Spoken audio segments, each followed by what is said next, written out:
네, 여러분 한 주 잘 보내셨습니까?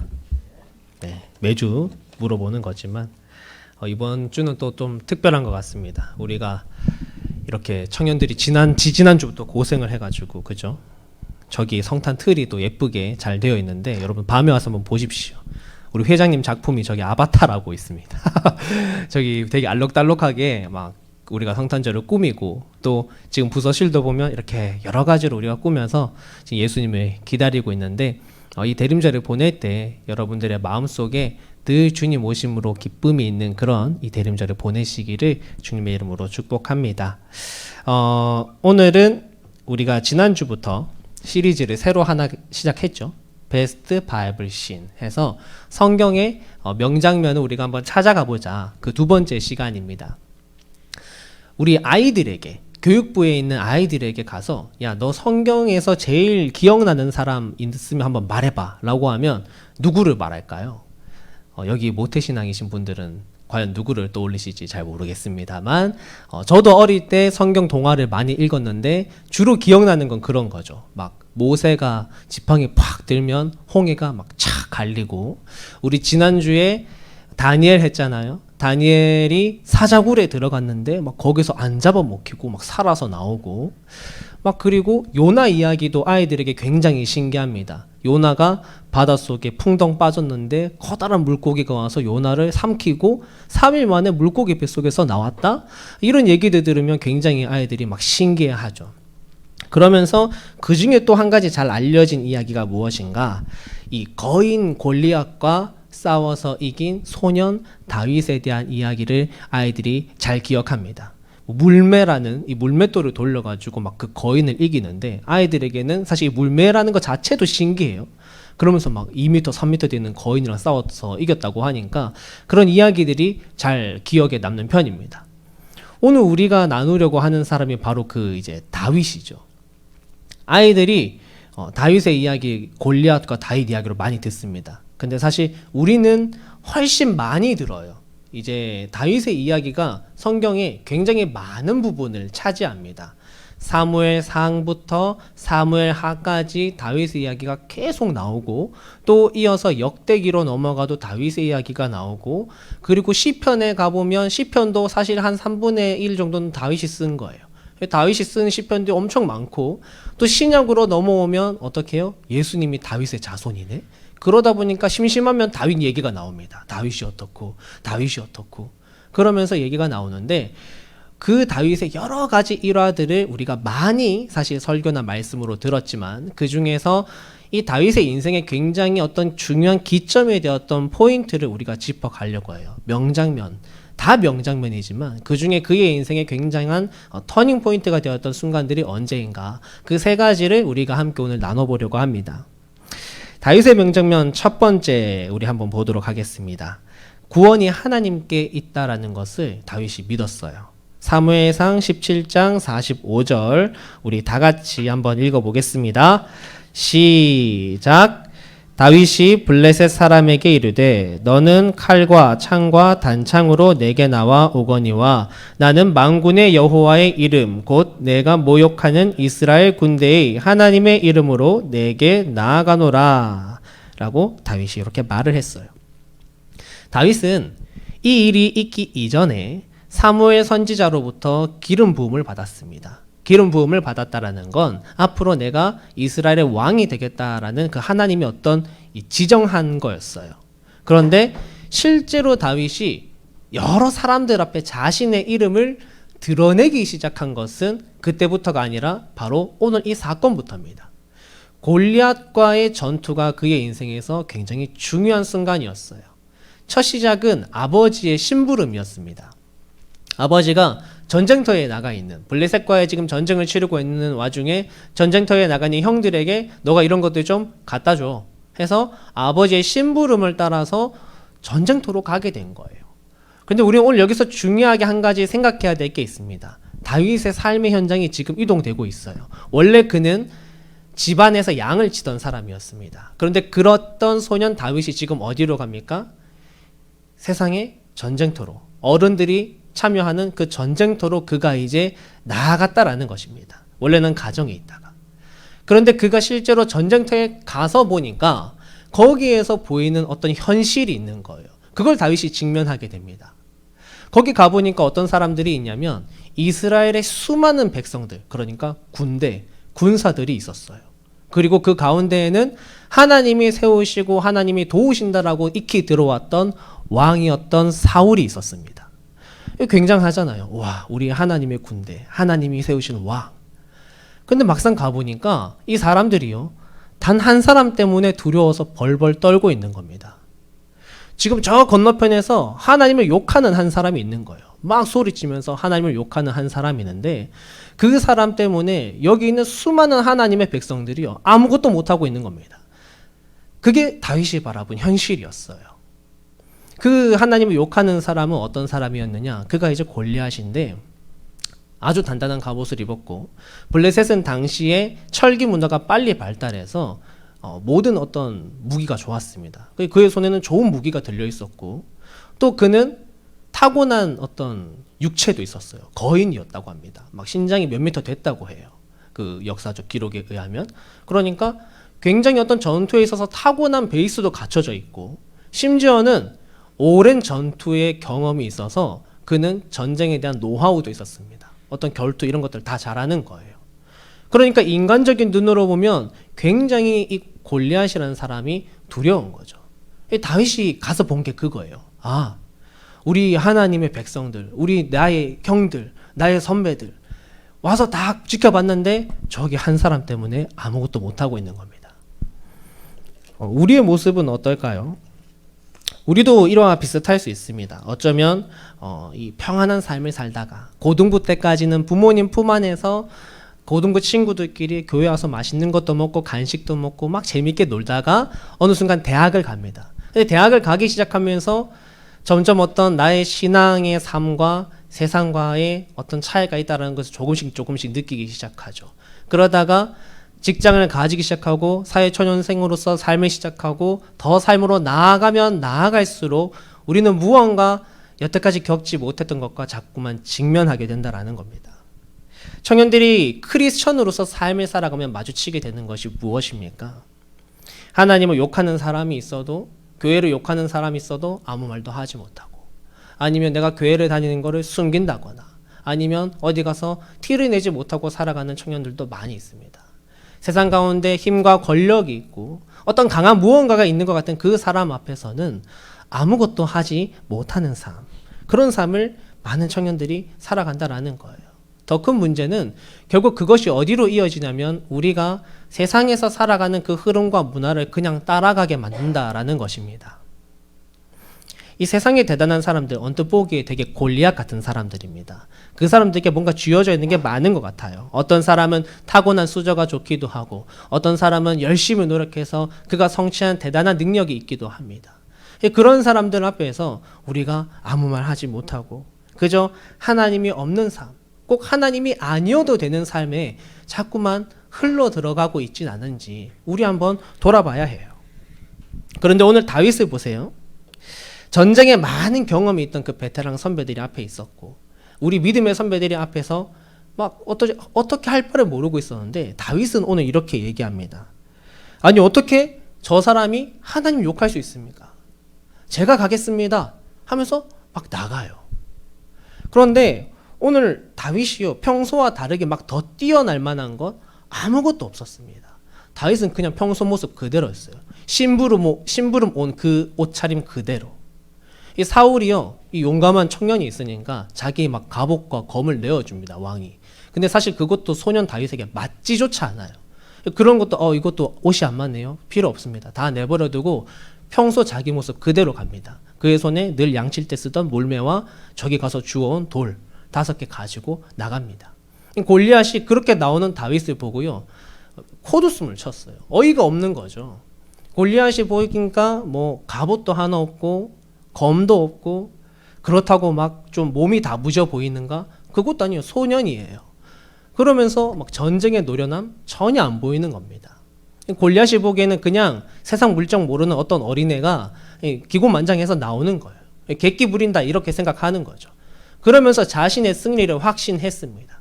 그런데 그 가운데 다윗이 그 골리앗에게 나아가면서 얘기를 하는 거예요. 다윗에게 칼과 단창이 없어도 한 가지가 있었습니다.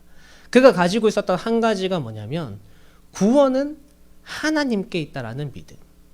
전쟁이 하나님께 속해 있다라는 믿음을 그가 가지고 나아갔어요. 그래서 그가 나가면서요, 혼자인데 소리칩니다. 그곳에 있는 골리앗, 그곳에 있는 블레셋 백성들, 그리고 내 뒤에 있는 이스라엘 백성들과 왕이 있는 그 자리에서 그가 소리치면서 나아가요.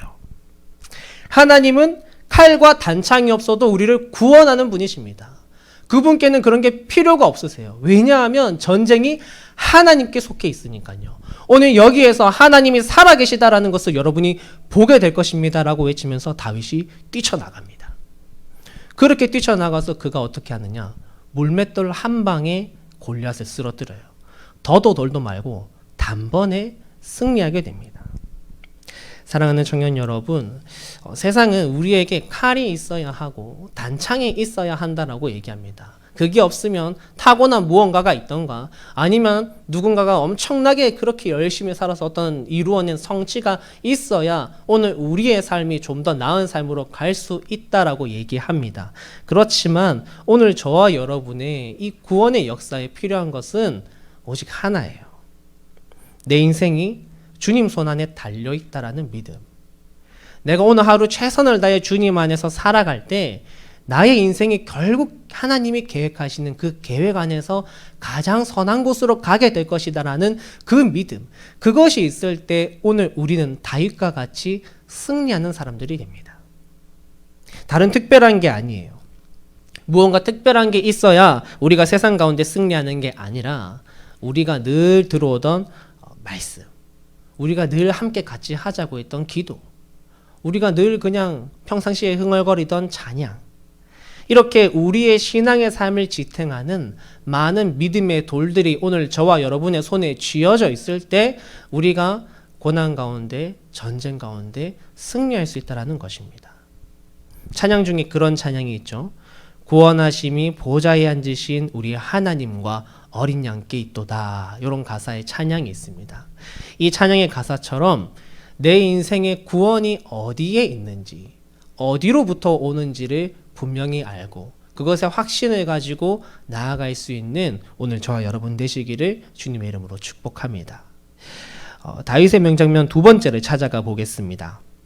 이게 첫 번째 장면이었다면 두 번째는 사무엘 하입니다. 사무엘 하 우리가 한번 찾아가 보도록 하겠습니다. 사무엘 하 7장입니다. 7장 2에서 3절 우리가 한번 찾아가 볼게요. 사무엘 하 7장 2에서 3절 말씀.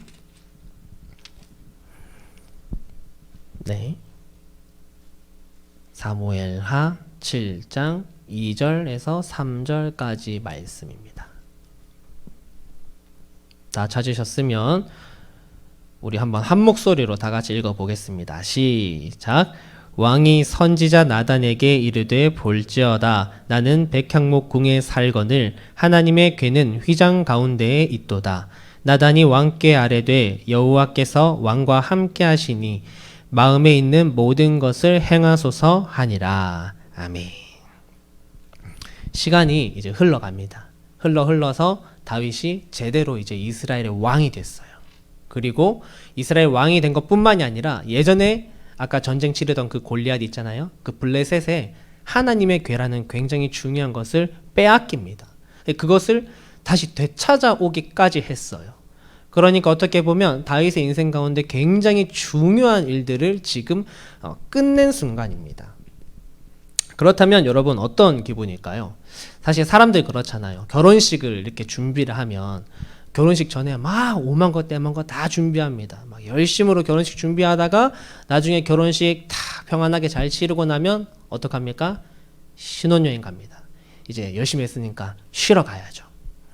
또 회사에서 다 같이 프로젝트 커다란 걸 뭔가 한 개 딱 해내고 어떤 좋은 성과를 딱 거둬들이면 뭐합니까? 회식합니다. 회식하거나 잘한 사람 휴가 보내줘요. 잘했으니까 쉴 수 있잖아요. 오늘 이 다윗의 상황을 보면 사무엘하 7장 1절에 보면 이렇게 말합니다. 여호와께서 주위의 모든 원수를 무찌르사 왕으로 궁에 평안히 살게 하신 때에라고 말합니다. 이제 다윗이 좀 평안히 살 만한 때가 됐어요. 여러 가지 숙제를 좀 많이 한 것 같아요. 그러니까 이제 좀 쉬어도 되지 않을까. 그가 뭐 여러 가지 할 수 있잖아요. 이제 다음부터 왕으로서 또 내년에 어떻게 할까 계획도 세울 수도 있고요. 아니면 그간 막 얼마나 쫓기면서 살았습니까? 이전에 막 쫓기듯이 살았거든요. 이제 휴가도 좀 가고, 아니면 여태까지 전쟁한다고 고생한 신하들이랑 같이 회식도 좀 하고, 그럴 수도 있잖아요. 아니면 뭐 궁에 좀 이렇게 탁 박혀가지고 우리 방돌이 방순이처럼 나 여태까지 너무 힘들었는데 내가 하고 싶었던 거 좀 하자 이러면서 옛날에 치던 악기도 좀 치고 그럴 수 있어요. 아니면 뭐 하다못해 고향에 한번 갔다 올 수도 있잖아요. 고향에 아버지 어머니 계신데 베들레헴에 다 가면 얼마나 좋겠습니까? 현수막 쫙 다이도한 환영 이러면서 현수막도 좀 걸어놓고 얼마나 좋아요. 근데 그랬으면 다윗이 아마 평범한 왕으로 살아갔을 것입니다. 근데 그의 인생이 좀 달랐어요. 사람이요, 힘든 순간에 그 사람을 보면 그 사람의 어떤 진면목을 알 수가 있습니다. 그런데 반대로 굉장히 평안하고 승승장구하고 아주 잘 될 때에 그 사람의 모습을 봐도 그 사람의 진면목을 알 수 있어요. 오늘 다윗이 그게 드러납니다. 다윗이 간만에 휴식을 취해요. 그런데 쉬긴 쉬어야 되니까 취합니다. 그런데 그의 눈에 뭐가 하나 딱 들어오는 거예요. 그것이 바로 나는 이렇게 좋은 궁전에서, 호화로운 궁전에서 사는데 왜 나를 여태까지 이끌어주시고 나를 죽음 가운데서도 살려주시고 나를 왕위까지 이렇게 평안하게 오게 해주신 하나님에게는 왜 저 바깥에 휘장 아래에 있는가? 이게 그의 눈에 들어오게 된 것입니다. 그러면서 그의 마음의 결단을 하게 된 것이죠. 내가 이전에는 쫓기고 빌어먹고 아무것도 못하는 그런 지경이었지만 이제는 나에게는 조금은 힘도 있고 조금은 지위도 있고 내가 어떻게든 할 수 있는 것들이 있는데 내가 주를 위해 뭐든 해야겠다. 그 마음을 품게 된 겁니다. 그래서 그가 어떻게 하기로 했냐면 성전을 짓겠다라는 마음을 품게 된 거예요. 하나님의 성전. 하나님의 성전 짓는 거 쉬운 일 아닙니다. 온 나라의 예산을 투자해야 되고 온 백성들이 다 같이 붙어서 그 성전을 지었어요. 쉬운 일 아니지만 다윗이 하나님을 위해 무언가 하겠다라고 이제 결단하고 그것을 시행합니다. 누구나 처음 신앙은요, 하나님을 믿고 하나님을 의지하는 것으로 시작해요. 늘 기도하는 거죠. 하나님 이거 도와주세요. 하나님 이거 함께 해주세요. 하나님 이거 풀어지게 해주세요. 하나님께 도움을 청하고 구하고 의지하는 것에서 신앙을 시작합니다. 그런데 우리가 시간이 지나서 오늘 우리의 신앙이 성숙해지고 더 성숙해지고 깊이가 있어져 가면 우리의 신앙이 조금 바뀝니다. 나를 지금까지 이끌어주신 하나님, 내게 은혜 부어주신 하나님, 나를 사랑하시는 하나님에 대해서 알아가게 되고 그러면 이제 우리의 제목이 바뀌는 거죠. 주님, 제가 주님을 위해 무엇을 할 수 있을까요? 주님을 위해 내가 이제 어떻게 살아갈까를 생각하게 되는 것이 성숙한 신앙인의 삶이 되어집니다. 이전까지는 그냥 어린아이였다면, 어린아이처럼 신앙생활했다면 진짜 주님의 제자로서, 군사로서 나가는 그러한 삶이 시작되는 것이죠.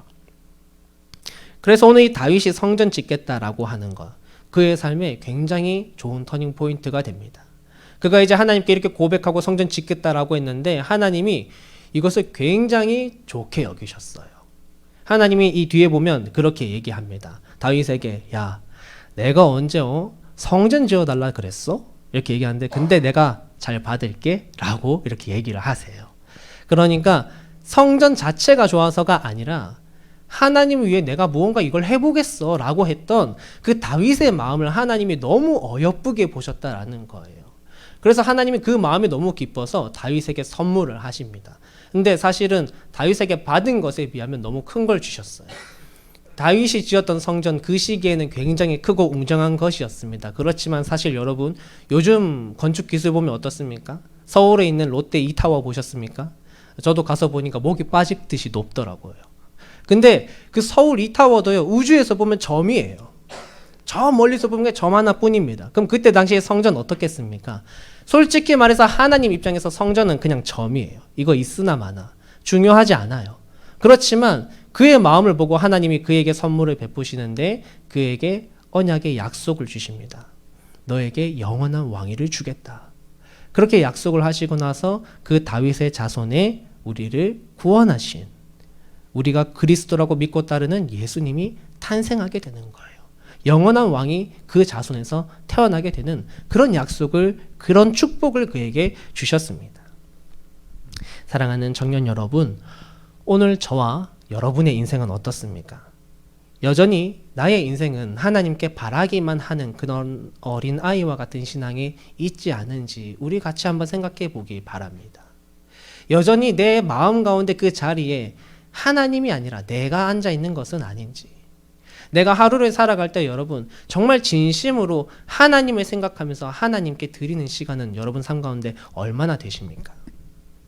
오늘 우리의 인생의 가운데 또 다른 새로운 시작을 여러분들이 하실 수 있길 바라요. 내 인생의 목표와 삶의 비전을 주님께 드리는, 주님을 위해 한번 내 삶을 펼쳐가 보는 그러한 삶을 시작해 볼 수 있기를 주님의 이름으로 축복합니다. 우리가 그러한 삶을 살아갈 때 주님 반드시 우리에게 약속하실 거예요. 너희도 영원한 왕과 함께하게 될 거야. 약속 이미 주셨습니다.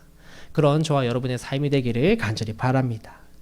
마지막 다윗의 명장면 세 번째입니다.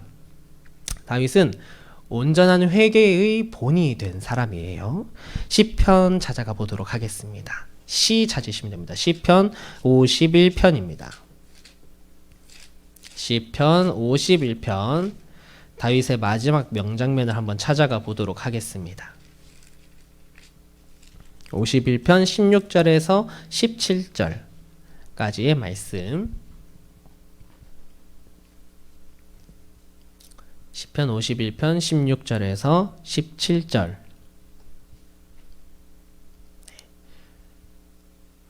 다 찾으셨으면 함께 읽도록 하겠습니다. 시작. 주께서는 제사를 기뻐하지 아니하시나니 그렇지 아니하면 내가 드렸을 것이라. 주는 번제를 기뻐하지 아니하시나이다.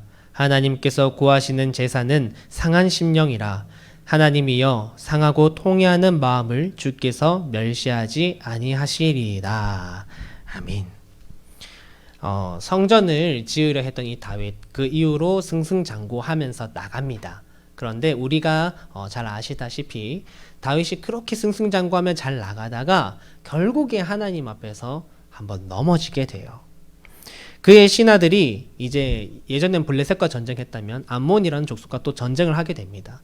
그런데 오늘 이 51편 사건이 있는 그 사무엘의 이제 장으로 가보면 그래요. 신하들 전쟁터로 보내놓고 다윗이 왕궁에 남아 있습니다. 예전에는 다윗이 제일 앞장섰다면 지금은 조금 다른 모습이죠. 그가 이제 신하들은 고생하고 있을 때 왕궁에서 평안하게 쉬고 있다 보니까 왕궁 위에서 내려다보니 저기서 어떤 여인이 목욕을 하고 있는 거예요.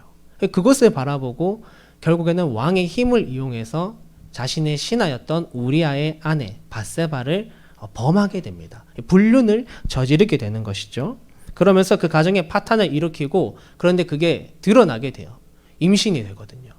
그러면서 이것이 다 막 까발려지는 위기에 처하니까 이걸 막 덮으려고 애를 씁니다. 그런데 그것도 잘 안 돼요. 그러다 보니까 결국엔 어떻게 하냐면 그 남편인 우리아를 전쟁통 속에서 고의적으로 일부러 죽게 만들어요. 최전방으로 보내서. 그러한 범죄를 저지르고 하나님 앞에 죄를 지은 이 다윗. 오늘 다윗이 얼마나 심각한 죄를 지었는가 이 얘기하려는 건 아닙니다. 다윗의 죄가 심각한 만큼 우리의 죄도 심각하기 때문에 오늘 중요한 건 다윗이 죄를 짓긴 지었는데 그가 회개하는 삶으로 나아갔다라는 거예요. 그 과정을 우리가 좀 같이 한번 보려고 합니다. 그도 처음부터 막 완전한 회개를 하진 못했어요. 아까 방금 말씀드렸듯이 그가 회개할 기회가 있었지만 처음에 어떻게 했어요? 덮으려 했습니다. 어떻게든 사람들 모르게 하려고. 그러다가 뭐 사람도 죽이고요. 그렇게 되었는데 이후에 이게 덮여졌다라고 생각했어요. 그러니까 그 우리아가 죽고 나서. 그런데 그러고 나서 다윗의 이 모습을 보면 정말 놀랍습니다. 그러고 나서는 내 죄가 없었던 것이냐 행동하기 시작해요. 마치 이건 내 인생의 어떤 한 가지 에피소드였어. 한 가지 그냥 이벤트였지. 지나간 것처럼. 그렇게 생각을 한다라는 것입니다. 그걸 어디서 알 수 있냐면 다윗에게 나단 선지자라는 하나님의 선지자가 찾아옵니다. 나단 선지자가 와서 부한 사람과 가난한 사람의 이야기를 들려줘요. 그 얘기를 들려주는데 그 얘기를 나중에 다 듣고 보면 이 얘기를 전하는 나단도, 이 얘기를 전하라고 하신 하나님도, 그걸 읽는 우리들도 이 나쁜 행동을 저지른 부한 사람이 다윗이란 걸 다 압니다. 근데 다윗 본인은 몰라요. 예수님이 바리새인들, 종교 지도자들 향해서 막 비판을 많이 하셨습니다. 그들을 향해서 비판을 할 때 비유로 비판을 했거든요. 근데 바리새인들도요, 예수님이 막 비유를 풀어내시면 그거 듣다가 저거 지금 우리 얘기하는 거네 이러면서 막 화를 내요. 자기들 얘기하는 거 알았다라는 거거든요. 그런데 오늘 다윗은요, 아예 모릅니다. 사실 다윗이 만약에 자기의 마음속에 어떤 죄책감이나 그간에 있었던 죄에 대한 어떤 마음의 찔림이 있었더라면 지금 이 부한 사람, 가난한 사람 얘기 들려줬을 때 나단 선지자 눈을 못 봐야 돼요. 저거 지금 내 얘기구나. 어떡하지? 이래야 된단 말이죠. 근데 다윗의 행동이 어떻냐면 이럽니다. 당장 그 부한 사람 잡아오십시오. 그 사람 죽어 마땅한 사람입니다. 그 사람이 가난한 사람에게 빼앗았던 걸 내가 몇 배나 갚게 하겠습니다. 라고 얘기를 했어요. 이 나단 선지자가 얼마나 기가 차요. 그러니까 얘기하는 거예요. 지금 이 사람이 바로 당신입니다. 당신이 주님 앞에 범죄한 거 하나님 다 알고 계시고 당신은 그거 덮으려 했지만 하나님 이거 온 세상에 다 드러내실 겁니다. 라고 그가 책망해요. 그러니까 그제서야 다윗이 깨닫는 겁니다. 내가 지금 잘못했구나. 나 진짜 큰 범죄 지었구나. 그러면서 이제서야 깨달았지만 그럼에도 불구하고 다윗이 그때부터 이제 회개를 하기를 시작해요. 우리는요, 죄를 지으면 빚을 잃어버립니다. 하나님이 우리를 지으실 때 정말 너무나도 아름답게 지으셨지만 우리가 죄를 자꾸만 지어가면 우리의 모습이 변질돼요. 속이려고 하고 덮으려고 하고 어떻게 해서든지 이걸 무마시키려고, 그런 과정 중에 우리의 모습이, 우리의 존재가 너무나도 안타까워져 갑니다. 그런 우리에게 성경은, 예수님은 늘 일관되게 얘기하세요. 회개하라. 천국이 가까이 왔느니라. 태초에 아담과 하와가 처음으로 하나님의 명령을 거역한 이후로부터 지금 이 시대에 이르기까지 사람들은 수없이 많은 죄를 지으면서 살아왔고 성경은 늘 우리에게 똑같이 얘기했습니다. 회개하라. 회개하라. 오늘 저와 여러분의 삶에 어떠한 회개가 있습니까? 진정한 회개를 찾아볼 수 있는지 우리 한번 생각해 봅시다. 진정한 회개는 도대체 무엇인가? 오늘 시편 51편은 다윗이 이 나단 선지자로부터 책망을 듣고 그때 쓴 기도예요. 회개하면서.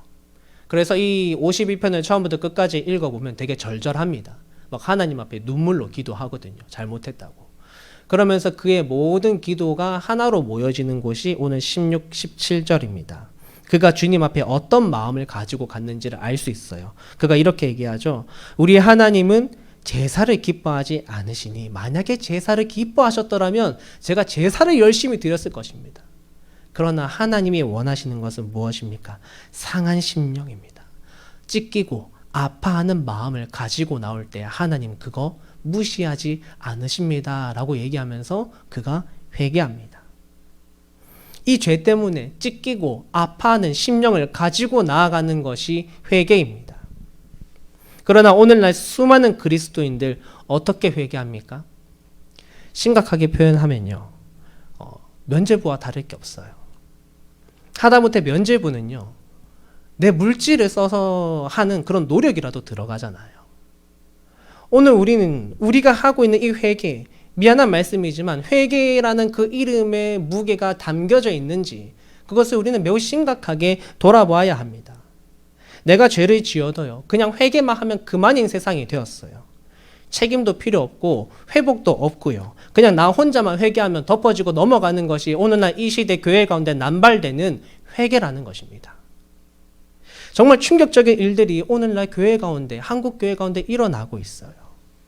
한국 교회 가운데 목회자들의 성적 타락이 여기저기서 보고되고 있습니다. 그런데 정말 화가 나는 것은 그 목회자들이 자신들의 이 죄를 그냥 무마시키기 위해 오늘 이 다윗과 밧세바의 이야기를 가지고 앞에서 설교를 한다라는 것입니다.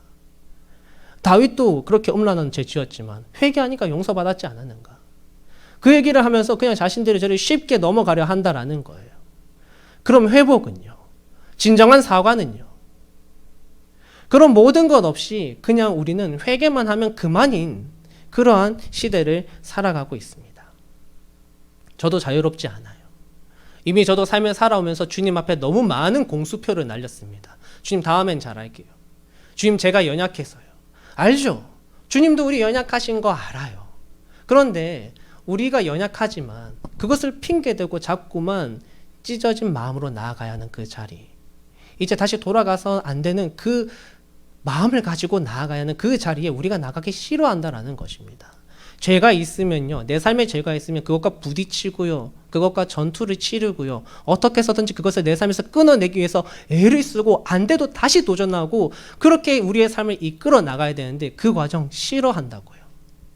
그냥 늘 주님 앞에 공수표만 날리는 겁니다. 주님, 다음엔 잘할게요. 하다 보면 되겠죠. 그러면서 또 똑같은 죄를 짓고 똑같은 죄를 지으면서 살아갑니다. 오늘 저와 여러분, 주님 앞에 회개하는 심령이 있는지 돌아봅시다. 그냥 내가 늘 죄 주변에서 쳇바퀴 돌듯이 도는 그런 삶을 살고 있지 않나요? 주님은 이 시대 가운데 정말로 회개하고 돌아오는 사람들을 찾으세요. 내 죄가 얼마나 큰지 알아서 주님과 같은 시선으로 그걸 보며 기도하고, 죄를 짓는 사실 나의 존재가 지금 얼마나 비참한 상황에 있는 건지 깨달아서 진심으로 그 죄에서 벗어나고 싶어하는 사람, 하나님께 돌아오고 싶어하는 사람, 그렇게 이제 어떤 한 가지 죄를 다 끊어냈다면 그간에 있었던 일들을 다 기억하고 이제는 다시는 그 죄 돌아보려 하지 않는 사람, 그런 회개하는 사람을 하나님께서 찾고 계십니다. 완벽할 수 없지만, 우리는 완벽할 수 없지만 주님과 함께 동행하면 하루하루 내 앞에 놓여진 것을 이겨나갈 수는 있어요. 열왕기상 성경에 가보면 열왕기상 시작할 때 이제 다윗의 노년 이야기가 나옵니다. 그 이야기가 어떻게 시작되냐면 다윗이 이제 옛날처럼 여색을 탐하는 자가 아니었다라는 것을 분명하게 말하고 있습니다. 다윗도 시간이 지나며 성숙하며 그의 삶의 죄를 하나하나 끊어내 나갔어요. 할 수 있습니다. 다윗이 오늘 우리에게 회개하는 마음도 알려줬고 회개하는 삶을 우리에게 보여주었는데, 오늘 저와 여러분도 그렇게 주님 앞에 회개하는 삶을 살아가실 수 있는 저와 여러분 되시기를 간절히 바랍니다. 사도행전에서 이제 더 시대가 많이 지났죠. 사도행전에서 바울이 예수님을 소개할 때 이 다윗을 거쳐서 소개를 합니다. 그때 다윗을 보고 뭐라고 바울이 소개하냐면 하나님 마음에 합한 사람이었다라고 얘기해요. 오늘 다윗의 이 명장면 우리가 나눈 세 가지를 꼭 기억할 수 있기를 바랍니다. 그가 골리앗 앞에 나아갔을 때 삶의 현실적인 큰 벽이 있었지만 내 구원이 하나님께 있다는 걸 믿어 나갔어요. 그리고 그의 인생에 가장 평안하고 가장 잘 될 때에는 이제 내가 가진 것으로 어떻게 하나님 위해 한번 살아볼까, 그거 고민하던 사람이었고, 그의 인생에 심하게 넘어지고 죄짓던 그런 시기에는 그걸 돌아보고 정말 자신의 삶을 돌아보고 마음을 찢으면서 회개함으로 일어섰던 사람이 오늘 다윗이었습니다. 이 다윗의 삶을 우리가 함께 기억하며 나아갈 때 저와 여러분 모두가 하나님 마음에 합한 자로서 여러분의 삶의 명장면들을 잘 이루어 나가시는 그런 우리 모두가 되기를 주님의 이름으로 축복합니다. 기도하겠습니다. 하나님 감사합니다. 오늘은 성경의 명장면 두 번째 다윗의 이야기로 함께 말씀을 나누었습니다. 하나님, 다윗이 어린 나이에도 오직 구원이 하나님께 있음을, 우리의 삶의 모든 방향이 주님께 있음을 믿고 삶의 어려운 모든 문제들을 향하여 용기 있게 나아갔습니다. 그리고 그는 가장 좋을 때 주님을 위해 어떻게 살까 고민하며 살아갔습니다. 또 가장 힘들 때에는 주님 앞에 마음을 찢으며 주님 앞에 진실된 모습으로 회개하며 돌아갔습니다. 하나님, 오늘 우리 귀한 청년들의 삶 가운데 이런 다윗의 모습이 녹아져 있게 하여 주옵소서. 우리의 삶에도 똑같이 역경이 있고 똑같이 잘 될 때가 있고 똑같이 죄 지어서 크게 무너질 때도 있지만, 오늘 이 모든 말씀들을 우리가 기억하며 나아갈 때 각기 상황에 따라서 주님의 말씀을 따라 지혜롭게 행동하며 주님과 함께 동행하는 삶을 살아서 하나님의 마음에 합한 자로 이 청년의 시기를 보낼 수 있는 여기는 모든 주님의 자녀들이 될 수 있도록 주님 인도하여 주옵소서. 감사드리며 살아계신 예수님 이름으로 기도드립니다. 아멘.